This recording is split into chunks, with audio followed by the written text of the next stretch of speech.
नमस्कार।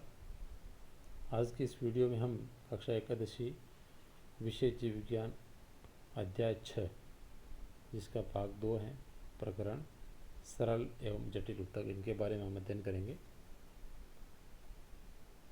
सरल ऊतक जिनमें केवल एक ही प्रकार की कोशिकाएं पाई जाती हैं, अर्थात सरल ऊतक जो भी होते हैं उनमें कोशिकाओं का प्रकार एक ही जैसा होता है। पौधों में विभिन्न प्रकार के सरल ऊतक अलग अलग होते हैं, जैसे पैरेंकाइमा, कोलेंकाइमा और स्क्लेरेंकाइमा, जिसे हम दृढ़ोतक भी कहते हैं। ये सब सरल ऊतक के प्रकार हैं। पैरेंकाइमा अंगों के अंदर के मुख्य घटक के रूप में विद्यमान ऊतक होता है और इसकी कोशिकाएं हैं वो समव्यासी यानी आइसोडायमेट्रिक होती हैं।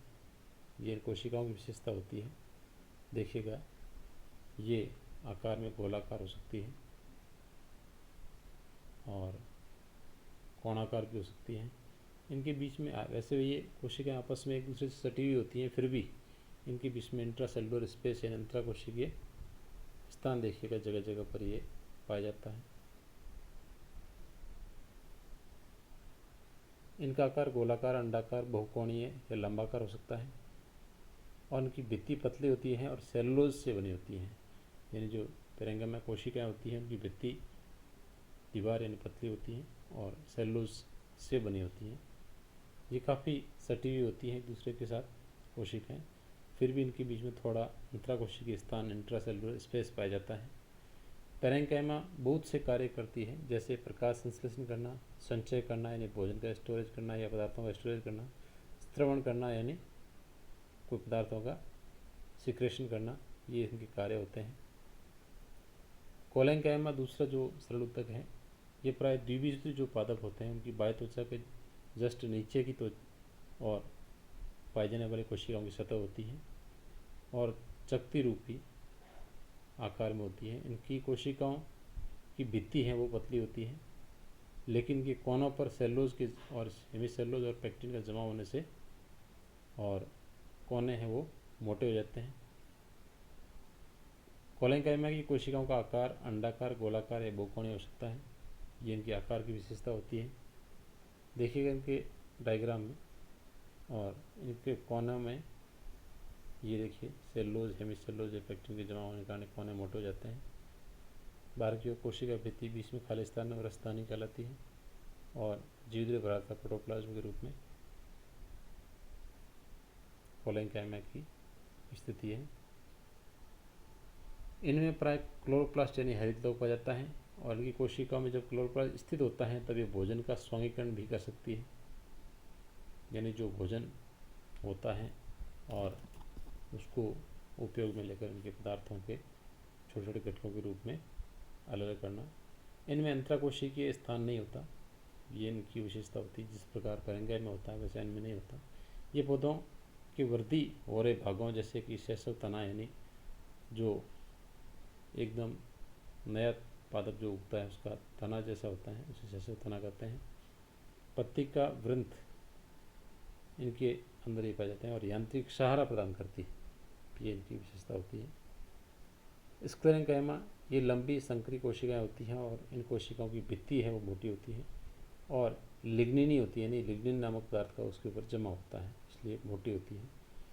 इसकी भित्ति पर कुछ अथवा अधिक गर्त यानी खड्डेनुमा संरचना पाई जाती है। अधिकांशतः ये मृत होते हैं और इनमें प्रोटोप्लास्ट नहीं होता, इसीलिए इन कोशिकाओं या ऊतकों के भागों को मृत भाग कहते हैं, क्योंकि इनमें प्रोटोप्लास्ट में जीवद्रव्य नहीं होता। आकार, रचना और उद्भव तथा विकास में विभिन्नता के आधार पर स्क्लेरेंकाइमा तंतुमयी अथवा स्क्लेरिड प्रकार की हो सकती हैं।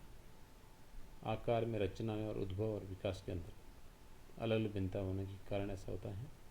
तंतु यानी फाइबर जो इसके होते हैं वो मोटी भित्ति वाले होते हैं, लंबे और नुकीले, मृत कोशिकाओं के बने होते हैं, क्योंकि इनमें जीवद्रव्य नहीं होता है। ये स्क्लेरेंकाइमा का डायग्राम है, इसमें देख सकते हैं आप। और ये इस प्रकार नुकीले आकार की कोशिकाएं, बीच में खाली स्थान, बाहर कोशिका भित्ति है, खाली स्थान को गुहिका कहते हैं और जगह जगह गर्त पाए जाते हैं। और ये इनके काट के रूप में देख सकते हैं हम। कोशिका भित्ति मोटी है और बीच में गुहिका विद्यमान और जगह जगह ये गर्त विद्यमान होते हैं। ये प्राय पौधों के विभिन्न भागों में समूह के रूप में पाए जाते हैं। स्क्लेट का आकार गोलाकार होता है, अंडाकार अथवा सिलेंडरकार हो सकता है। ये बहुत अधिक मोटे तथा मर्त जो स्क्लेरेंकाइमी कोशिकाएं हैं उनसे बने होते हैं, जिनकी गुहिका बहुत संकरी होती है, जैसा कि चित्र में स्पष्ट है, एकदम संकरी गुहिका होती है।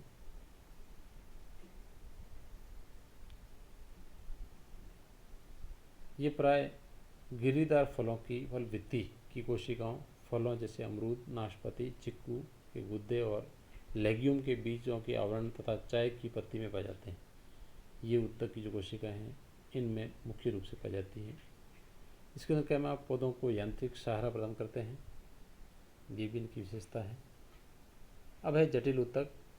जटिल उत्तक में एक से अधिक प्रकार की कोशिकाएं होती हैं, ये मिलकर एक इकाई की तरह कार्य करती हैं। जाइलम तथा फ्लोएम जटिल उत्तक के बेस्ट उदाहरण हैं, जिन्हें हम सवन उत्तक भी कहते हैं। जाइलम मूल से पानी और खनिज लवण जो जमीन से प्राप्त होते हैं वो तने तथा पत्तियों तक पहुंचाने का एक सवन उत्तक की तरह कार्य करता है, इसीलिए इनको सवन उत्तक भी कहते हैं। यह पौधों के अंगों को यांत्रिक सहारा भी देता है, क्योंकि तने में पाया जाता है मुख्य रूप से तने और मूल में। ये चार तत्वों वाहिनिकी यानी ट्रैकिड, वाहिका, जाइलम तंतु और जाइलम पैरेंकाइमा से बना होता है। कई बार प्रश्न पूछा जाता है कि जाइलम के मुख्य रचनात्मक घटक क्या होते हैं या मुख्य संरचनात्मक तत्व कौन कौन से हैं। वाहिनिकी लंबी और नलिकाकार कोशिकाएं होती हैं। इनकी कोशिका भित्ति या कोशिका की जो कोशिका भित्ति है वो मोटी होती है, लिग्निन पदार्थ के जमाव के कारण मोटी होती है। गुहिका सुंडाकार आकार में होती है और ये मृत और प्रोटोप्लाज्म विहीन है। प्रोटोप्लाज्म जीवद्रव्य नहीं होता, इसलिए मृत भाग या मृत भागों की तरह होती है। इसकी कोशिका की भीतरी जो भित्ति है, दीवार है, उसकी सतह मोटी होती है, जिनकी आकृति जो है वो अलग अलग प्रकार की विभिन्न प्रकार की होती है। पुष्पी पादपों में वाहिनिकी और वाहिका पानी के स्थानांतरण के मुख्य अवयव के रूप में कार्य करती है। जो एंजियोस्पर्म प्लांट्स हैं उनमें वाहिनिकी तथा वाहिका पानी का स्थानांतरण करने का मुख्य कार्य करती है। वाहिका लंबी और सिलेंडराकार नली होती है। इनमें बहुत सी कोशिकाएं होती हैं जिन्हें वाहिका अवयव कहते हैं, और प्रत्येक की भित्ति जो है वो लिग्निन पदार्थ के कारण मोटी होती है। इनमें बड़ी केंद्र और भाग में पाई जाने वाली गुहिका होती है।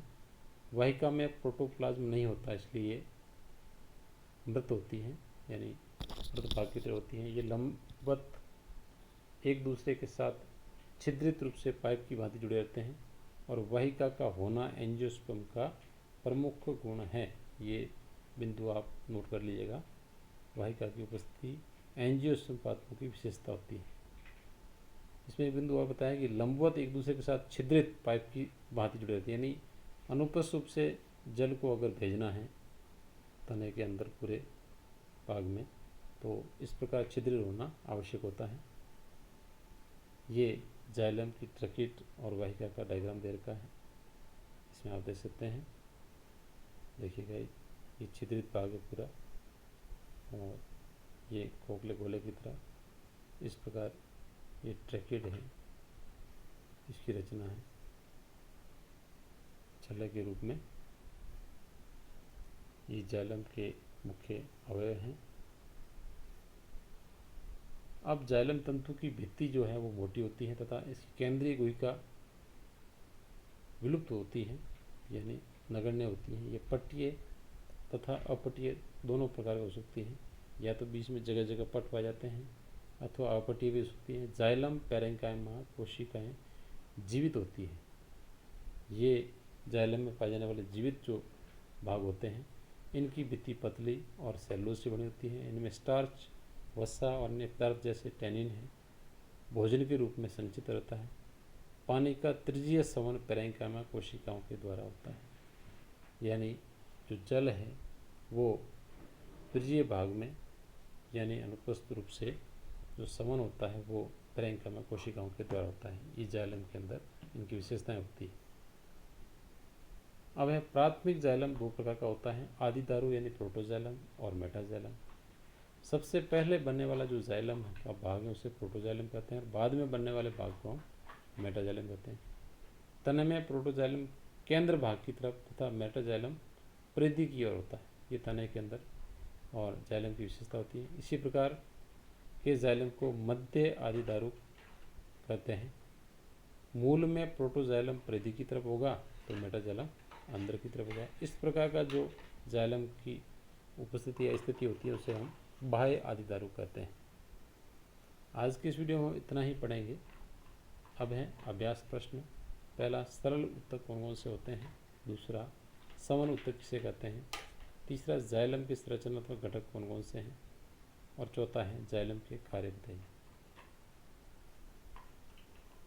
आज के इस वीडियो में इतना ही। धन्यवाद।